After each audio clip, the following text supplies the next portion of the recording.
आज का ये एपिसोड शुरू करने से पहले एक छोटी सी बात। क्या आप भी अपना पॉडकास्ट बनाने की सोच रहे हैं? तो एंकर ट्राई कीजिए। ये पॉडकास्ट बनाने का सबसे आसान तरीका है। नंबर एक, ये फ्री है। नंबर दो, इसमें कई सारे ऐसे टूल्स हैं जो आपको अपने फोन और कंप्यूटर पर रिकॉर्ड और एडिट करने की फैसिलिटी देते हैं। नंबर तीन, आप अपने पॉडकास्ट को डिस्ट्रीब्यूट भी कर सकते हैं, जिससे इसे स्पॉटिफाई और दूसरे प्लेटफॉर्म पर सुना जा सके। तो डाउनलोड कीजिए फ्री एंकर ऐप या विजिट कीजिए anchor.fm पर अपना पॉडकास्ट स्टार्ट करने के लिए। ये तो थी एक छोटी सी जानकारी, और अब शुरू करते हैं एपिसोड का सिलसिला। तो आज के एपिसोड में लीजिए सुनिए अयोध्या सिंह उपाध्याय हरिऔध के लिखे उपन्यास अधखिला फूल की 9वीं पंखुड़ी, मेरी यानी समीर गोस्वामी की आवाज में। कहा जाता है दिन फल अपने हाथ नहीं, कर्म का लिखा हुआ अमिट है। हम अपने बस भर कोई बात उठा नहीं रखते, पर होता वही है जो होना होता है। जतन उपाय ब्योंत सब ठीक हैं, पर उस खिलाड़ी के आगे किसी की नहीं चलती। चुटकी बजाते ही वो सब कुछ करता है और पलक मारते ही सबको बिगाड़ कर रख देता है। हम मिट्टी के पुतले क्या हैं जो उसकी बातों में हाथ डाले। ये सच है, यहां कौन जीभ हिला सकता है। पर हम ये कहेंगे, ये बातें उन्हीं के लिए हैं जो सचमुच जी से ऐसा मानते हैं। उन लोगों के लिए नहीं है जिनके भीतर कुछ और बाहर कुछ और। जहां बस चलता है, कोई काम बन जाता है, वहां तो सब करतूत उनकी है। और जहां बस नहीं चलता, काम बिगड़ने लगता है, वहां सब होनहार करती है। ये दुरंगी बातें ठीक नहीं। पक्का एक ही रंग होता है। एक ही समय में दो नाव पर चढ़ने में बहुत डर रहता है। पार एक ही नाव करती है। जिसको धरती पर रहकर बहुत सा काम करना है, घर बारी बनना है, उसको जतन ब्योंत उपाय का सहारा न छोड़ना चाहिए। उस खिलाड़ी को सब करने योग्य कामों में अपना सहाय समझकर जो जतन ब्योंत और उपाय करता है, वही जग में कुछ कर पाता है। जो ऐसा नहीं कर सकता, वो पास की पूंजी भी गंवा देता है। हमारे हरमोहन पांडे इसी ढंग के लोग हैं। होनहार के भरोसे बाप का कमाया लाखों रुपया उड़ा चुके हैं। 20 गांव पास थे, पर एक एक करके सब बिक चुके हैं। अब तक रहने का घर बचा था, आज उससे भी हाथ धोना चाहते हैं। बाहर बोली हो रही है, पर करम ठोक कर आप भीतर पलंग पर पड़े हैं। उनकी ये गत देखकर उनकी सीधी सच्ची घरनी उनके पास आई, प्यार के साथ पास बैठ गई। दोनों में इस भांत बातचीत होने लगी।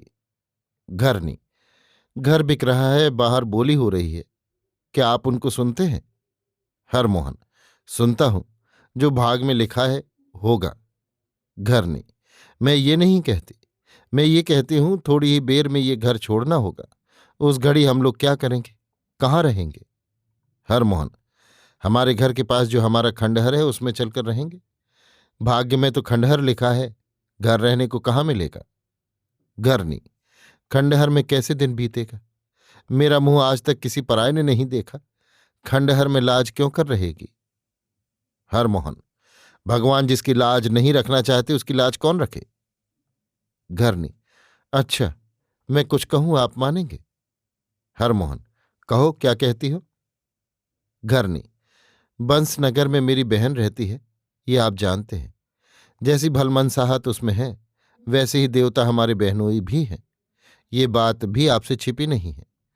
इनके पास 2 घर हैं, एक में वो आप रहते हैं, एक यों ही पड़ा है। मेरी बहन ने हम लोगों का दुख सुना है। कुछ दिन हुए उसने कहला भेजा था, जो घर भी बिक जाए तो यहाँ आकर रहें। हम लोगों का अब यहाँ क्या रखा है? जो आप चाहें तो वहाँ चल सकते हैं। यहाँ से वहाँ अच्छा ही बीतेगा।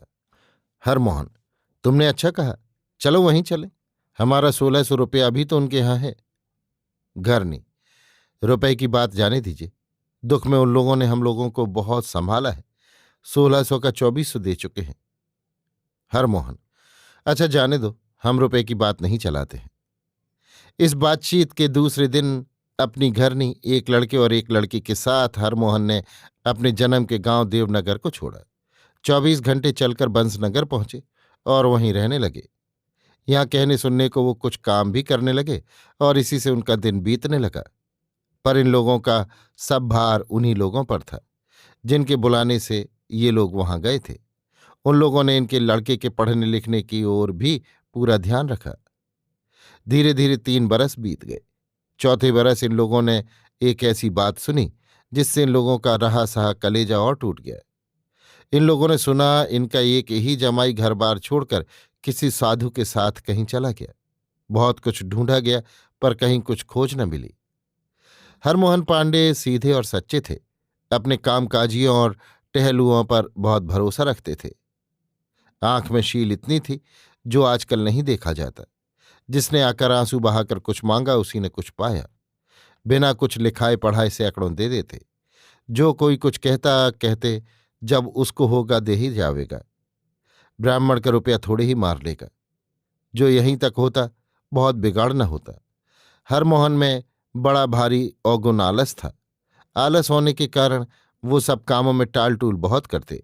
कामकाजियों ने लाकर जो लेखा सामने रखा उसी को सच माना। कभी ये न कहा इतने छोटे काम में इतना रुपया कैसे लगाया। किसी ने कभी कुछ कहा तो होनहार की दुहाई देकर भाग्य पर सब बातों का होना बतलाकर उससे पीछे छुड़ाया। ऐसे लोगों का बेड़ा पार कब तक हो सकता है। इन बातों का बुरा फल हुआ। वो थोड़े ही दिनों में लुट गए। लोगों ने उनको सीधा पाकर अपना घर भर लिया और इधर कान पर जूं तक न रह गई। धीरे धीरे गांव घर सब छोड़ना पड़ा। इन बातों को छोड़ हरमोहन में जितनी बातें थी बड़े काम की थीं। वो झूठ कभी नहीं कहते। छोटे बड़े सबसे प्यार से मिलते। पंखड़ियों से दूर भागते। और दीन दुखियों के तो माँ बाप थे। ऐसे लोगों के लिए भी विपत है। विपत किसी को नहीं छोड़ती। जब आती है भले ही आती है। बापुरे हरमोहन का सब तो गया ही था। आज उसको अपने जमाई के लिए भी रोना पड़ा। जीना तो भारी हो ही रहा था। उस पर और रंग चढ़ गया। हरमोहन की स्त्री रुपया पैसा गहने कपड़े को कुछ नहीं समझती थी। वो हरमोहन का मुंह देखकर सब भूल जाती थी। इसी से हरमोहन को विपत में भी बहुत कुछ सहारा रहता था। पर आज जो चोट हरमोहन को लगी है वो चोट दूनी होकर उसकी स्त्री को लगी। इससे वो जहां पड़ी है वहीं बिलख रही है। हरमोहन की सुधा कौन ले। हरमोहन बहुत घबराए। कब किसके जी में कैसा उलटफेर होता है इसको कोई क्या जान सकता है। आज भी हरमोहन को भाग्य और होनहार से काम लेना चाहिए था पर बन नहीं पड़ा। वो घबराए हुए घर के बाहर निकले और सीधे एक ओर चल खड़े हुए। गांव के बाहर एक ने पूछा, कहाँ जाते हो? कहा, कहीं जाता नहीं। गांव के पूरब ओर एक वन था। उसी को दिखलाकर कहा, इसी वन तक जाता हूं। धीरे धीरे बात उनकी स्त्री के कानों तक पहुंची और वो घबराई। लोग दौड़ाए पर हरमोहन किसी को न मिले। एक एक करके दिन बीतने लगे। महीने हुए, 2 बरस बीत गए पर हरमोहन फिर न लौटे। लोगों ने उनको मरा ही समझा क्योंकि न वो कहीं जा सकते थे और न कुछ कर सकते थे। स्त्री का दिन अपने एक लड़के और एक लड़की के साथ बड़े दुख से बीतने लगा। ये स्त्री और हरमोहन कौन है ये तो आप लोग समझ ही गए होंगे। पर जो न समझे हों तो मैं बतलाता हूं। स्त्री पार्वती है, लड़की देवहूति है, लड़का देव किशोर है और इन दोनों का बाप हरमोहन है। हरमोहन को लोगों ने मरा समझा। हम क्या समझें? जब पता नहीं लगा तो हम और क्या समझेंगे। गांव वालों का साथ हम भी देते हैं।